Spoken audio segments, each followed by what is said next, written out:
Howdy there, it's me. So I can't really play video games right now because of this little thing up here. Yep. I don't know where they logged in from. I never got a notification. I never even got warned. It just went past my Steam guard.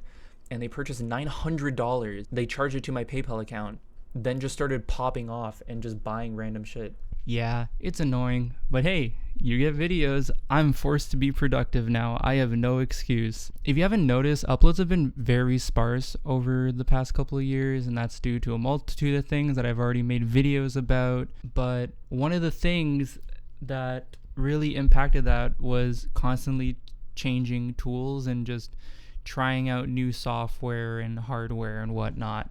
I did this all in the name of like trying to be more productive, but in turn it made me less productive. Even though I knew it would make me less productive, I was coping, okay? I was coping. I'm very stubborn. I don't listen to myself a lot. So yeah, this is to say that I've tested like lots of terminal emulators, window managers, shells, phones, watches, and I just came to the conclusion eventually, like I finally listened to myself and just told myself, if I want to be productive, I just have to be productive. I don't have to, there's no thinking about it. You just do it. I also reached a stage in like whenever I install a new piece of software, I configure it the exact same way every time. The only thing that changes is the configuration language. So why am I what's the point of wasting a lot of time configuring things when I'm just doing the same configuration every time, just in a different language? So I stopped doing that.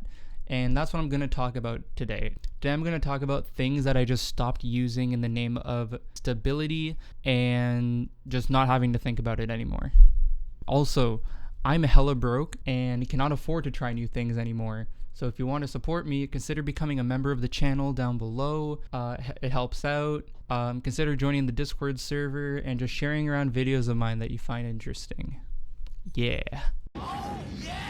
So the first thing that I stopped doing was using Arch. I think overall the time that I spent in Arch was well spent. Thinking about my time using Ubuntu and Fedora and Mint and then moving on to Arch, I think I learned more in my 1 or 2 years of using Arch than I ever learned using any other Linux distribution, just because you're forced to debug and do a lot of things on your own, along with basically living by the Arch wiki. There are a lot of things in Arch that I like and that I don't like. I really like the bleeding edge repositories, but I also hate having to configure every single minor service on my own, which is the whole appeal of Arch. I just don't like doing that because typically when it's a feature that I need it to work in the moment. And if it doesn't work in the moment, then I'll just say I'll do it later and I never configure it. Big example of this was USB mounting. That was literally the most annoying thing. Another thing that I also found really annoying was the AUR and using my outdated NVIDIA drivers, because I use the GTX 660 in my study computer. It's honestly just all skill issues.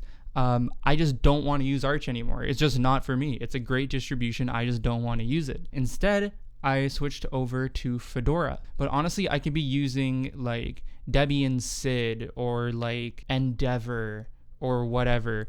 I just don't want to. I just want to use something that works, and Fedora is backed by Red Hat. So I'm going to use it because it's going to be supported for a very long time. Oh, yeah! I recently saw a video from one of my new favorite YouTube channels to watch called Sylvan Franklin, who has a very cool name, by the way. I like your name, man. Very nice. He kind of came to the same realization that I had come to months prior, or at least a month prior, which was, I don't care about all the fun bells and whistles of other terminal emulators. I'm just going to use what's stable. Alacrity is a great terminal emulator that I feel like, especially right now, is more overshadowed by Ghosty and Kitty and the grip that they have. But yeah, do I use Alacrity right now? No.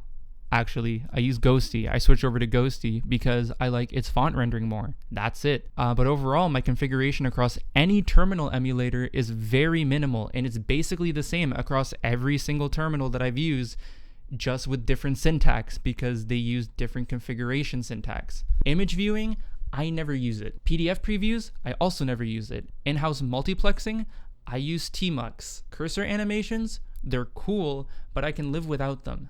Ligatures, I don't like ligatures. I disable them all the time. Performance, you can't tell me the difference between the performance of all these emulators from like a blind test. It's like minuscule. It doesn't matter. Like this terminal emulator propaganda is just so stupid. I think honestly the main difference of all these terminal emulators is the fact that they render bitmap fonts differently, because rendering fonts is very difficult. But that's just a small preference. I think this is going to be the most controversial part of this video, but I stopped using Firefox. I stopped tinkering with user Chrome CSS, and honestly it just wasn't worth the time, and the jank of how everything looked annoyed me a lot. I tried going over to like different forks of Firefox, and it all felt a little off. It didn't feel right. There were just way too many things that turned me away from Firefox, which is mainly just a lack of extension support from extensions that I wanted to use and the inability to interface like a driver. The inner workings of Firefox do not support the actions that these extensions need. Firefox can't use extensions like Migaku or ASB Player. It was these things that made me just bite the bullet and go back to Chrome. The whole point of this is making my life more simple, and like using Chrome makes my life more simple.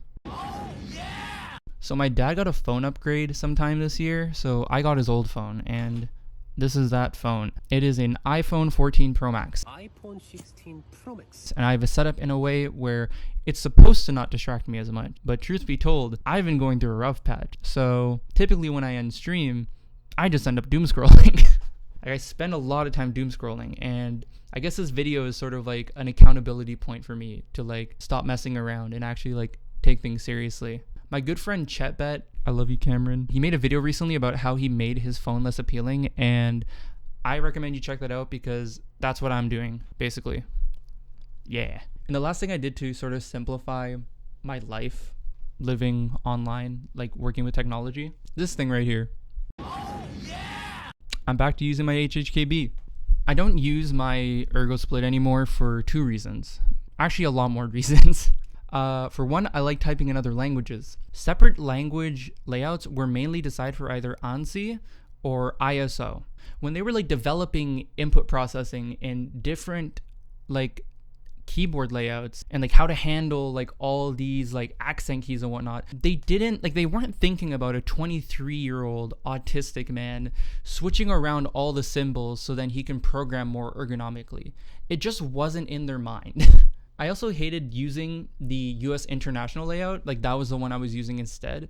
I just don't like using Alt-Grave for everything. It's not very ergonomic. If I want to type in another language, I just switch to the other language. Like I just switch to the other layout, and that's all I do. It's a little annoying for like consistency, but I can live with it. It feels a lot better than using Alt-Grave for everything. Another thing was going between computers and like using other people's setups. I don't want to always be at my desk, you know? I like going around. I like leaving my house sometimes. I want to be able to move around, and although that setup is very portable and is very nice and is very aesthetic, it's just another thing I have to take around in my bag. Like the stands, they weigh something. The keyboards, they take up space. I don't want to have to deal with that.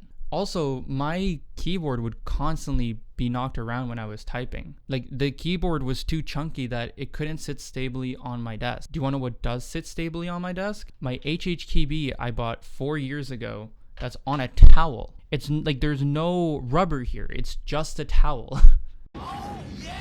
So all the changes I made haven't been expanded upon too much in the past like few months. Like the changes to my dot files and everything is very minimal. Changes to my setup are also very minimal. Yeah, it feels nice just to be able to have this frictionless sort of way of working. Now I need to start applying like new defaults to my actual life, like eating better and exercising more frequently, because you know, I like being healthy. I can't just say I have a chronic illness and then do nothing about it. I have to do things. I have to not give up on living. And yeah, that's it. That's the video. Thanks for watching. Whee!